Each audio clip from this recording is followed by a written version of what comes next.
But we have a special guest tonight, Bob, WE6C. He is going to, yes, give him a big round of applause. All right, Bob. Oh, yeah, he's got about a point or two. So he is going to give us Smith Charts, Part 2. Please welcome Bob, WE6C. All right. Too much to hold here. Okay, I know I did like Part 1 in September. But one thing that got me, I did not expect, and I didn't expect the resolution to be so low once it got onto the screen. So I think I remedied that and made that a little bit better this time.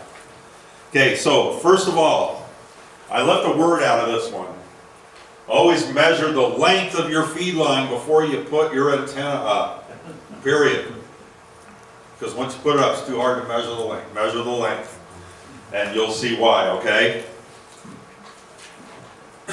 We're going to measure impedance. It was brought up to me, mention what impedance is. Well, we have resistance, which is the opposition of flow of electrical current. But we have reactance, which is the opposition to inductance and capacitance. And when you have it all, we end up with impedance. That's real basic. Okay? The Smith chart does this: wavelengths, impedance, and SWR.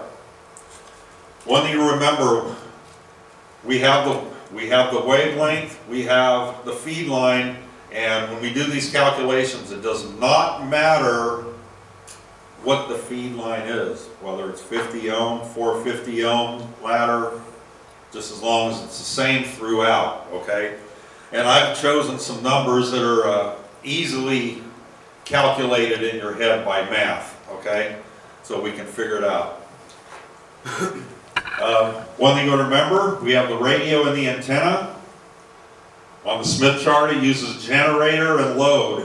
The antenna is your load, the radio is your generator, okay? You drew that, didn't you? My cat did. He's an artist. So, we keep in mind, the generator is the radio, that's what's generating the signal. The antenna is the load. Excuse me.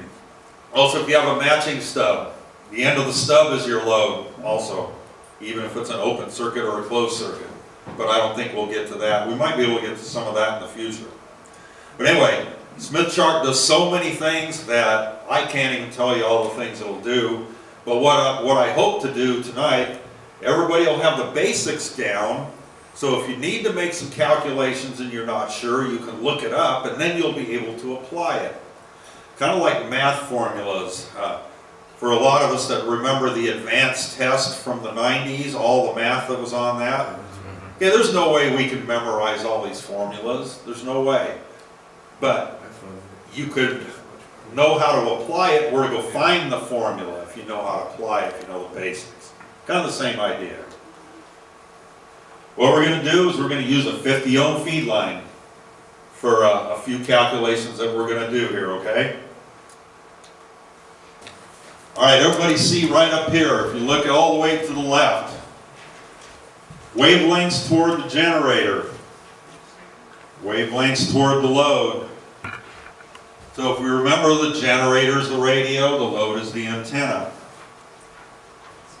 May not make sense to you right now, but hopefully it will here in just a couple of minutes, okay? There's a little closer shot of it. We see here, there's one straight line goes all the way across. That used to be a question on the extra class test years ago too. It still is. It still is. Yeah. What does the straight line represent on a Smith chart? There's only one straight line, and it's resistance. All these others, even though you might see a little curl here and that's it, it is a circle. It's just part of a circle. Okay? So we have resistance straight. Above the resistance line is inductance. Below it is capacitance. Okay? Anybody got any questions? What? Just another view of it after was talking about that. All right, the center point, you'll see, if you look at your chart, or you look up here, that I have marked here, the center. That's a perfect match. That's perfect right there. Your resistance matches the feed line, and you have no reactance. Okay, we're going to have an antenna, and I chose some easy numbers that we could work with. We measure the antenna at our feed line. Let's put our feed line down here at the shaft, right? 100 ohms resistance and 100 ohms of inductive reactance, and we want to plot that on the chart. The chart doesn't have these figures for our feed line, so we have to, they call it normalizing it for the chart. We have a 50 ohm feed line and we measured it at 100 ohms. So we take 100 ohms, divide it by 50, and we end up with 2. Okay? Everybody with me? So we end up with a 2. Since we're inductive above the line, we use a plus. Right here you have a number 2. This part of the circle here. And then we have the number 2 here. And we'll draw the line straight through like that. So our plot is there. And we take a ruler and we'll take a line from the center and draw it straight through. We've plotted our 100 inductive reactance and our 100 resistance. You can call it real if you want. Everybody with me so far? Remember back then I went over the other wavelengths toward generator, wavelengths toward load. Okay? Get to where that's going to apply here. That's what our antenna is right now. Now everybody ever run across a problem, say especially with an automatic antenna tuner, it doesn't want to match your antenna, but you'll tune away a little bit off frequency a little bit, hit the auto tune button and boom, no problem. Sometimes with a manual tuner. What we can do is use this chart, wavelengths, and tune out the reactance. That's just a closer shot of it. Everybody see that all right? Or on the papers that you got, everybody see that okay? This is the 2. Okay?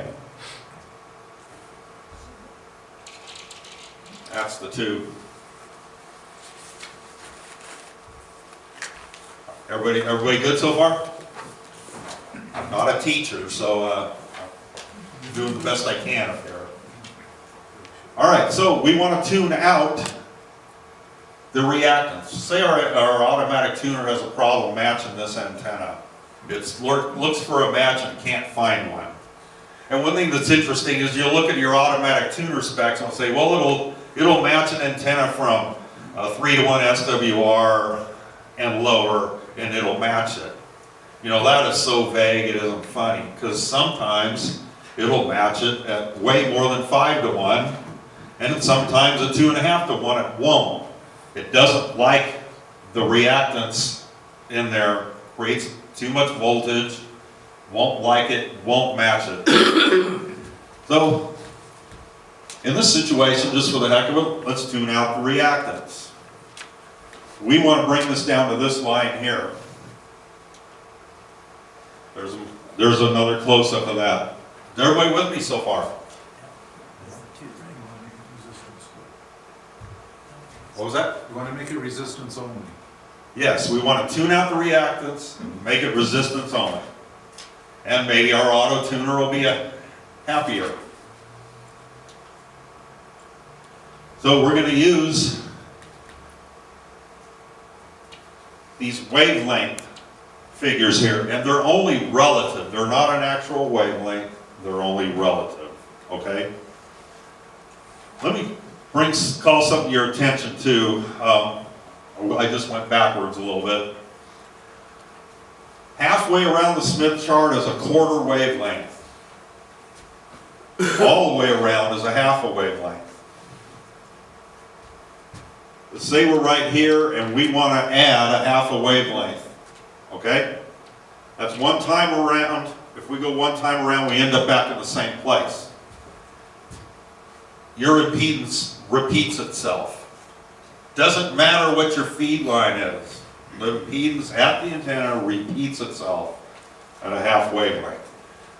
Now, one thing to keep in mind that gets a little more complicated, which we're not going to figure in here because it really does get complicated, is losses sometimes can figure into this and change it a little. But for right now, let's throw that one out the window.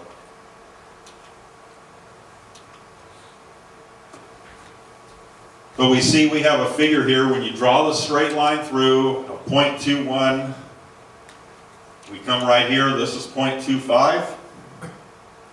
Okay? We end up with 0.04. We want to remove 0.04 of a wavelength. Now we're talking, no matter what the frequency is, 0.04 of a wavelength, and we're going to end up right here. Our automatic tuner will probably be happier, even though the SWR is the same.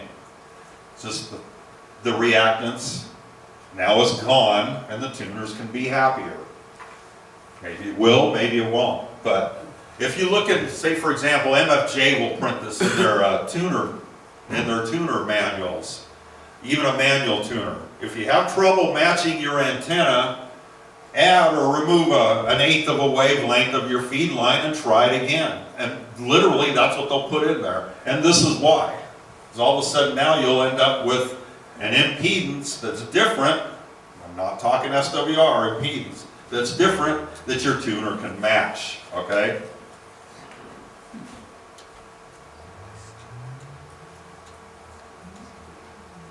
Okay. Remember back then I told you right at the center is a perfect match. That's a 1, 1, 1, 1, 1, okay? But this circle here we call it the matching circle. Because your resistance, forget the reactance for the moment, the resistance is the same everywhere along this circle, okay? So let's take this 100 and 100. Let's not worry about the reactance right now. Let's make the resistance 50 ohms. So it's just like a drafting class. The distance from here to here on your piece of paper with your ruler, whatever distance this is on your piece of paper, 3 inches, 4 inches, whatever it is, or you use a protractor. Put the point here and the pencil here, and you move it around till we get to the matching circle right there.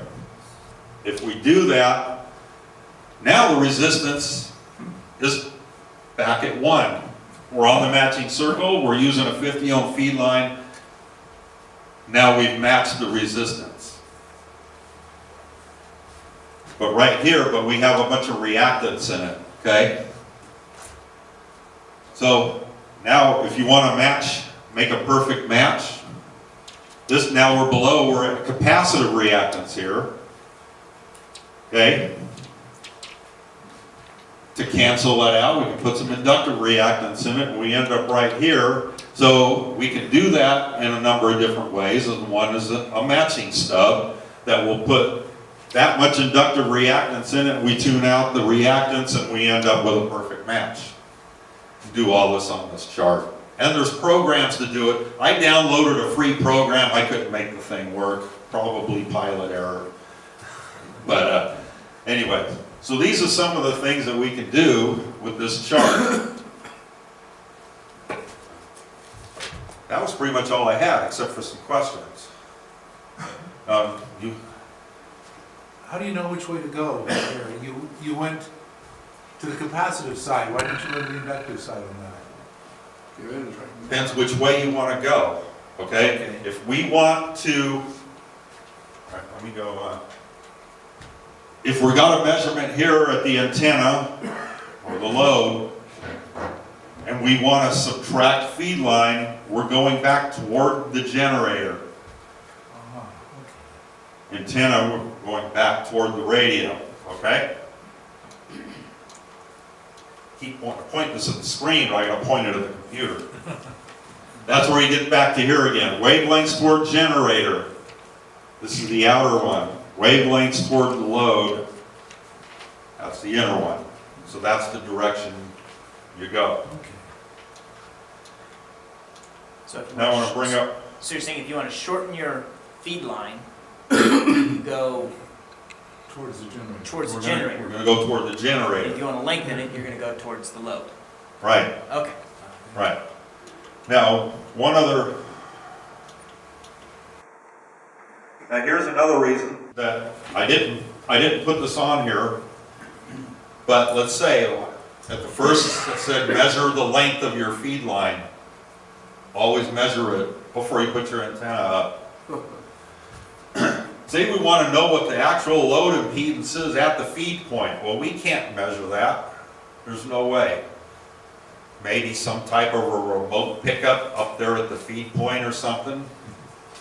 But if we know, say we have 0.2 of a wavelength of feed line, okay, 0.2, we would go toward the load. Now we're going to go toward the antenna from here on the scale here, and when we get to the spot, we'll mark the spot, we'll draw a line through it, and then we'll read the impedance. We'll read it on the chart, then we'll go backwards on our math because, just for argument's sake, say we ended up here after we did that. And that's 2 and 2. Now we're going to go back, we want to go back to impedance. Now we multiply the 2 times the feed line impedance, 50 ohms, end up back with 100. So whatever the length of your feed line is in wavelengths, that's what you do. You find out the impedance of your feed point from the shack end. And it's longer than a half wavelength, you just keep going around and around and around. Right, so if it's 0.7, for example, you go all the way around, now we've gone 0.5, now we go another 0.2, we got it. All right? Or if it's 1.5,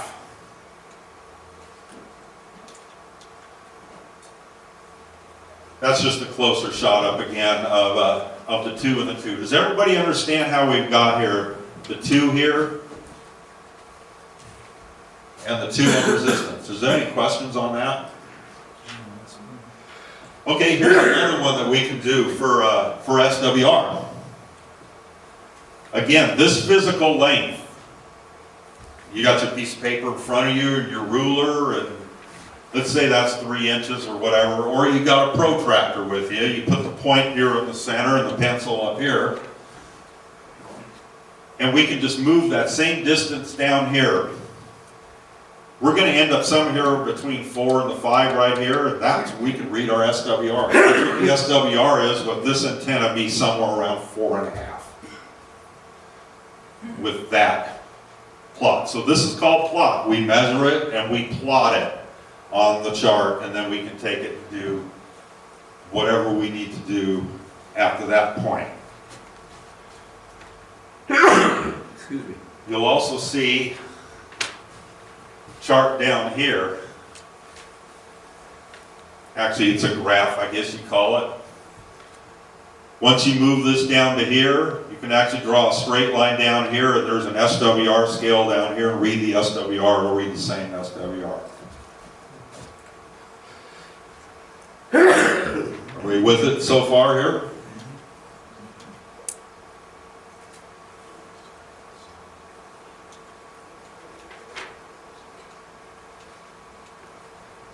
Yeah, again, I keep pointing the thing at the, it's kind of like the TV, you point at the TV, it doesn't work in this situation. Here you can see the numbers a little bit better, and maybe you can see it on the charts that I gave you. 1, remember we said that if we plot a 1 here, it's a perfect match. 1, that's your SWR is 1. And here's the SWR is 2. There's the perfect match there. And there again, that's our 100, 100. And there is, if you have a MFJ antenna analyzer, to tell you the reactance, but it's not going to tell you if it's inductive or capacitive. And that's what you got to find out. There's a great YouTube video on it. One of you guys may know the call, Carl probably, like a W2AE something. He has a YouTube video on using the Smith chart and your MFJ analyzer to find out if it's inductive or capacitive by the readings on your MFJ analyzer and using a Smith chart. Really cool video. Carl, do you remember that guy's call? Randy, K7AGE, No, this is a 2 call. a 2 call. No, I don't. Maybe I'll see if I can find it and send the links on groups.io. Andrew, you got something? W2AEW, does that sound right? That does sound like that's probably it. Yeah, so your MFJ 259 or whatever it is, 269, and a Smith chart and some readings. Anyway, anybody have anything else they want to? Yeah, Bob. In a practical sense, I've got my antenna that I want to string up on the roof. I've got a certain amount of line that it's going to take to get it into the house where I'm going to operate. So I've got a physical limitation of it has to be at least this long. But once I get to, let's say, I'm at 68 feet or 70 feet, and the antenna tuner doesn't want to play nice. Well, now, which way, this doesn't tell me, or I'm not getting it, which way do I go? Do I add, subtract? You know, how much do I need to add, subtract from that feed line? Okay, the question was, if somebody has a problem, if your tuner has a problem, which way do you go? Do you lengthen or shorten? Shortening's always better if you can, but you can do either one by using this. Wavelengths toward the load, wavelengths toward the generator to bring it, and whatever's practical, the most practical for your situation. You may not be able to shorten because it won't fit now, but you can lengthen. So, other than that, you can do either way. Let's see if I had another one here. This one here. We could take our plot here and go either way till we get to this matching circle to eliminate the reactance. Either way. Toward the load or toward the generator. Either way. Whichever is the easiest for you. Alright? Carl, you got something? Well, look, you said it didn't make any difference what feed line you have, but when you get down to calculating the length you have to add or subtract, don't forget velocity factor when you're doing coax. And what do you do for your 450 or ladder line? Okay, we're talking wavelengths, and you always have to figure in the velocity factor. Yeah, and I was going to bring that up before I closed it.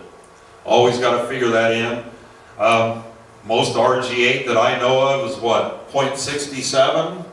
Yep. And 450 ohm ladder line is usually what, 0.95? Isn't that about right? Close enough for government work? Yeah, so you always got to figure that in. The best way to do it is to figure it in at the end. We're going to say shorten it 0.2 wavelengths. Okay, now we know we're going to shorten it 0.2 wavelengths. Now we figure the velocity factor in with our calculator, and it ends up being X amount of feet. But it's 0.2 wavelengths no matter what feed line you're using. That's why here too, another reason, if we go all the way around one complete circle, we end up back in the same place. We can design a matching stub, and we would start with this right here. In other words, I mentioned before, this is capacitive here. To cancel that out, we would want to go inductive there, and we could use a matching stub to do that. and you have to figure out, it will tell you where to put the matching stub, X amount of wavelengths from the feed point, say 0.2 wavelengths, and on 20 meters it would be, what, 3 or 4 feet or 5 feet or something like that, from the feed point, and then how long the matching stub has to be. Then we would end up on the matching circle, and we would end up on the resistance line here, actually end up being a perfect match. That's what the radio sees here.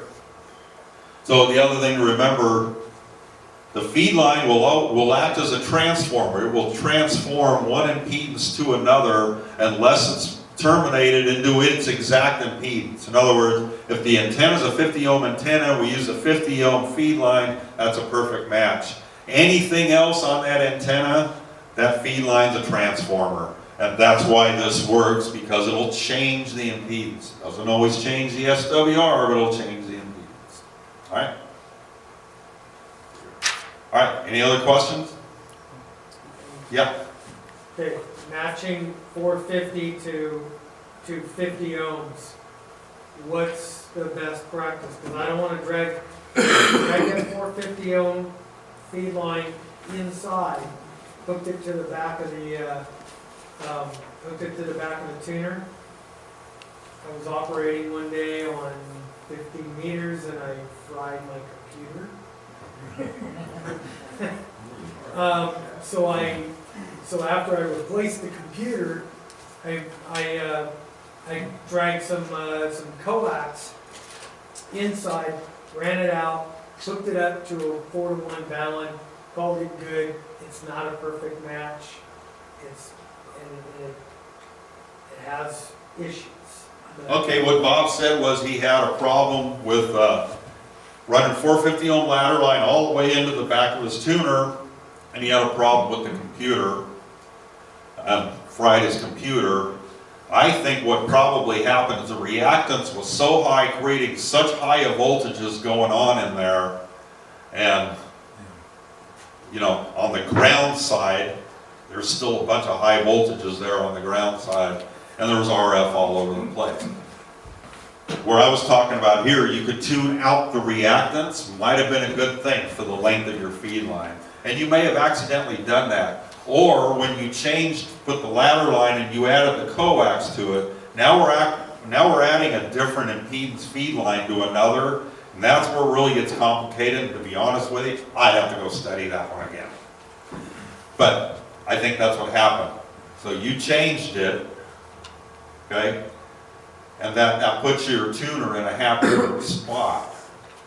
The other thing that this will prove to you too, there's a belief out there, well, if I use 450 ohm ladder line, I need to use a 4-to-1 balun. No, not always. Because by the time you're at the end of your 450 ohm ladder line, we might be pretty close to the center. After all that, depending on the frequency and the wavelength and all that. So that's not the case. So you could end up with, say, a 60 ohm antenna with some reactance, and then you put a 4-to-1 balun in there. Now you're real low. Now you're not good at all. Now you're worse. Where a 1-to-1 would have been better. So anyway, that's a quickie on the Smith chart. I'm not an expert on it, but what I was hoping to do, well, is have you guys be like where I'm at. We can do some basic plotting and whatever, and if we need to do other calculations and we're not sure how to do, we can look it up. But at least when we look it up, then we know how to apply it. That's what I was after. All right, thanks guys. All right.